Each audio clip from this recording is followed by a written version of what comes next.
Hello, আমি চন্দিতার ঘরোয়া রান্নাঘর থেকে বলছি। আজকের আমি মুরগির মাংস ধনিয়া চিকেন করব। তার ভেতরে আমি দেখুন, তার আগে আমি চিকেনটাকে সামান্য লেবুর রস দিয়ে আর লবণ নুন মিষ্টি দিয়ে, যেটাকে বলে, দিয়ে আমি মাখিয়ে রেখেছি। এবারে রসুন বেটে কিছুটা দিয়েছি। এতে লাগবে রসুন, ধনে পাতা আর লেবু।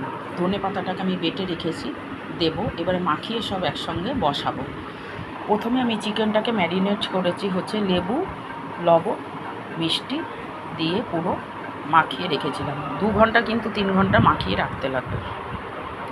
রাখার পরে রসুনটাকে বেটে নিয়েছি। বেটে যে রসুনটা দিয়েছি, রসুনটা বেশ এতটা পরিমাণেই লাগবে। একটা গোটা রসুন দেবেন 1 কেজি মাংসতে।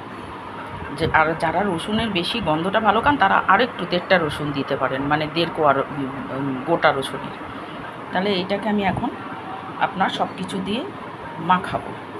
মাখিয়ে তারপরে হচ্ছে বসাবো। প্রথমে আমি মাখিয়েছি তো ম্যারিনেট করার জন্য কি বললাম, লেবুর রস, লবণ, মিষ্টি দিয়ে মাখিয়ে রেখেছিলাম 2-4 ঘন্টা। মিনিমাম 3 ঘন্টা মাখিয়ে রাখতেই হবে। তারপরে হচ্ছে অন্য কাজ সারবেন মাখিয়ে রেখে।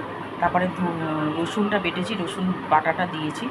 ধনে পাতাও বেটে রেখেছি, কিছুটা গোটা রেখেছি, ওই আর কি ওপরে ছড়িয়ে দিয়ে নামিয়ে নেবো। আর লেবু, এই কটা হচ্ছে মেন ধনিয়া চিকেন করতে লাগবে।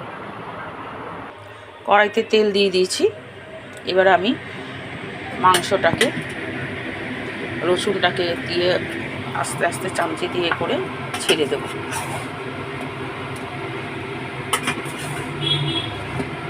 ধনে বাটাটা কিন্তু পরে দেবো, নালে কিন্তু একদম অন্য রকম হয়ে যাবে।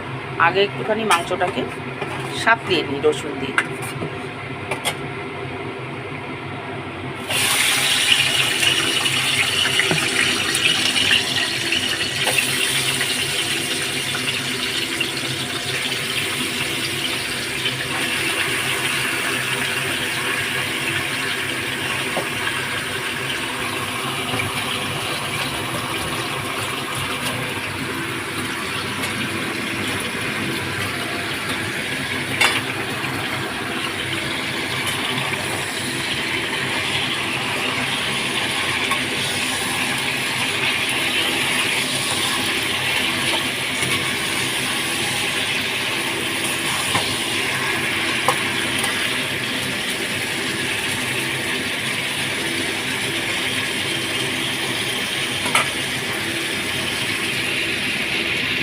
এইভাবে মাংসটাকে সাঁতলিয়ে, তারপরে এই সাঁতলানোর ভেতরেই কিন্তু